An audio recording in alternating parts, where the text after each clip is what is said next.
Panibagong araw na naman mga mamshi at ngayon po meron na naman akong i-share sa inyo bagong bago po na recipe mga mamshi. Ito po ay ating Hibi Spicy Dry Prawn. Ayan po mga mamshi at bine-blender ko na nga po yung ating dry prawn. Nahihirapan lang po ako mga mamshi kasi maliit po yung ating blender machine at naisunod ko na nga po dyan mamshi yung ating dry chili.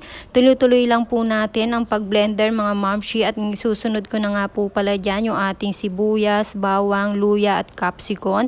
At dahil tapos ko na nga pong i-blender, ngayon naman po ibubusan po natin yung ating dry prawn. Ayan nga po, bago po natin ilagay yung ating chili, kailangan po yung dry prawn po natin ay maging golden brown. Tuloy-tuloy ko lang po pala ang paghalo dyan mamsi hanggang sa makover lahat yung dry prawn at sinunod ko na nga po pala dyan yung ating mga bawang, sibuyas na binlender kanina. Inilagay ko na po yung ating dark sauce, light sauce, sugar, and salt. Hinalo-halo ko nga lang po, mamshi. At nilagay ko na nga rin po pala dyan yung mantika. Ayan, halo-halo tuloy lang po hanggang sa tuluyang mag-dry po. At ganito na nga po ang itsura niya, mamshi. Ayan, sana po nagustuhan nyo po ang video ko for today. Follow my page. Salamat po. Bye-bye!